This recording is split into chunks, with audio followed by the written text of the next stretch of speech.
I think I would just like to reflect a little on, the past 2 days, but especially how this morning started, because even though it was supposed to be a marketing strategy thing, we had a very interesting discussion.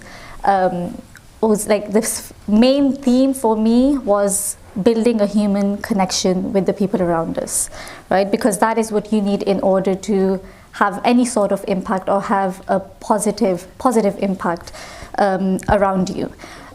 So in the spirit of the marketing plan and checklists, I thought it would be nice to bring your attention to one particular hadith, because obviously in our Islamic tradition we have several examples of how to build a community, how to build a human connection. But again, as I said, it goes with the checklist, so we'll carry the theme forward, inshallah. So before I start the hadith, let's just set the scene. This is when the Prophet ﷺ migrated to Medina. So he's just arrived in Medina. He hasn't spoken to anybody yet.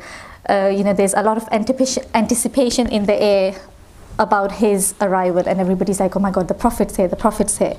And these are the first words that he addresses to the gathering that's around him. So he says, Sallallahu Alaihi Wasallam, Ya ayyuhan nas, afsha salam. Okay, so just keep track of the checklist. So the first thing is spread salam amongst you. So spread the greeting of salam amongst you. Wa at'imu ta'am, and feed the people. Number 4, wasilul arham, uphold the ties of kinship. And number 5, wasallu bil-layl wa nasu niyam. So pray during the night whilst the people are sleeping. Tadkhulul jannah bi salamin. So you will enter Jannah with salam. So we have 4 things on our checklist, right? Spreading the greeting amongst ourselves, feeding the people. What's the third one? Thank you, someone's listening. Upholding the ties of kinship. And the 4th one is praying during the night while people are sleeping. So if I was to ask you, what do you think the checklist is for, what would be your answer? Anyone? To enter Jannah. So at face value, the checklist is to enter Jannah, right? And obviously that's a very big ultimate goal for all Muslims. So I just want to dive a little deeper, very, very briefly, because time, into what is the significance of these 4 things. He Sallallahu Alaihi Wasallam could have said anything to tell you this is what you do to enter Jannah. Why did he specifically choose these 4 things? Why did he speak about these 4 things? So first of all, imagine you go into an environment that is foreign to you. You have never been there before. You enter, somebody comes to you from a crowd and they say salam to you. What is your reaction to that? What's the first thing you do? You say wa alaikum salam. How does that make you feel? Welcome. Okay, why does it make you feel welcome? Because the person is sending peace and greetings unto you. Yep. And you're responding to him. Okay. But then how is that any different to anybody else coming to you and saying in English, peace to you or peace upon you? What's the difference between saying it assalamu alaikum and saying peace be upon you? You can't really give salam to somebody you don't like, generally. It's a stranger, you have never met this person. But you mean well. You mean it from the heart when you say assalamu alaikum. Okay. And I think generally when people say, when I say it personally, Mm-hmm. you say it with a smile. Right. So it's like you mean well from the heart. Okay. You're sincere about it and you mean well for the other person. Does that mean you wouldn't give salam to somebody you don't like?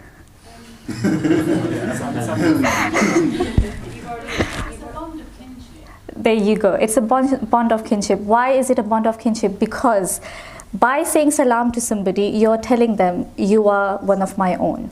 Okay? That is how, because obviously with sisters, it's a bit more apparent if they're Muslim or not. With brothers, you can never tell, right? Because, mashallah, Muslims come in all sizes and shapes and forms. We don't know if somebody's a Muslim or not, right? With a sister, you can tell. But with brothers, you can't. So as soon as somebody says salam to you, you know they're part of the same tree as you, right? You're part of this massive tree. You're a tiny little leaf, chilling on your own, thinking you're on your own, but then you realize, oh, there's another leaf as well. So it gives you a bond of kinship, right? Number 2 is feeding the people. This person, now you have met them, you've said salam, they say, come have lunch with me, okay? What does that do? What's the effect of sharing a meal with somebody? Strengthens that bond. Right, it strengthens that bond forward, right? You're building a friendship because you're having a shared experience. Because first of all, food is something we need because of, sustenance, right? But at the same time, food also brings us comfort. So there's a physical level to it, but there's also an emotional dimension to it. The third thing on the list was upholding ties of kinship, right? As easy as it may be to uphold ties of kinship, as easy as it may sound, it's not a very easy thing, right? Because if you're in a workplace, you don't like somebody, you still have to be nice to them. Because, if you're not nice to them, they're going to go and tell other people. Sorry. They're going to go and tell other people that, this person's not nice. It's impacting your professional image. But at home, you can be as mean to your brother as you want. And, apart from telling your parents, you can't really do much about it, right? However, by you upholding those ties, whether you like the person or not, whether you agree or whether you disagree, it shows strength in your character, right? And it, again, shows that you have some sort of emotional intelligence to be able to carry these relationships with you. The fourth one, very briefly, is praying at night while other people are sleeping. Why? Because you could pray during the day in private, away from people. What's the significance of the night time? Anyone? You get up slowly or to be alone with Allah, you cut your sleep short, take that effort, you make that Exactly. extra effort. So when people wake up in the middle of the night and you have had a shorter sleep, you're a bit tired, okay? You're a bit more vulnerable. And you're a bit more emotional. Your emotional senses are a bit more heightened. And that's why you'd find people that, during their day prayers, they don't really get emotional. But when they pray the night prayer, they do experience those emotions a bit more, right? So we have these 4 different activities. Some are in public, some are in private, some are collective activities, and some are individual activities. But at the heart of all of these activities lies the essence of building A, your emotional intelligence, and B, building human connections. Because in order to be effective change makers, you need that bond with your fellow brothers, sisters, whether Muslims or non-Muslims, right? Islam did not spread because people looked at the Prophet and said, oh, he has so much knowledge, right? Islam spread because the people liked the connection that they built with the Prophet ﷺ. And I think that is what I want us to take from this, is that yes, you have the business plans and you have the marketing models and you may have lots and lots of ideas, but if you cannot connect with another human being on a personal level, you won't really have a long-lasting impact on them. So may Allah make us change makers, not in just a material sense, but also in a physical, emotional sense. So that's where I'll end it. If anybody has any quick questions, because I think I've already gone over time. I think I'm going to flip that question and instead share an experience which was very easy to implement. I was not aware of TYLP. They came for their last retreat.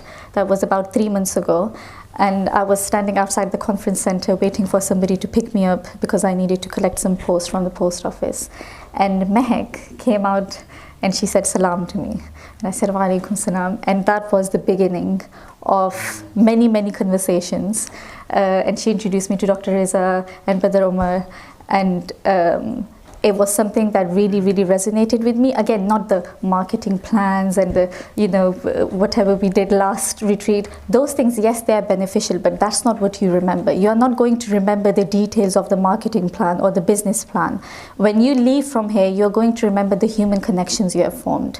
And in the same retreat, I met Zuhur and Sarah and many of the other sisters, Karima. And when I was coming to this one, I was more excited to meet them again and meet other people than about the content. Again, that's not to take away from the importance of the content, but that is to say that at the end of the day, people will forget what you say or how you say it. They will forget what you do or how you do it, but they will never forget how you make them feel. So I feel like as long as you remember that in all of your interactions, no matter how angry you are or how happy you are, that interaction will be productive because you remember that that is what the person's going to remember, the feeling that you leave them with. So I think we shall end on that note. Jazakallahu khairan for listening. Barakallahu.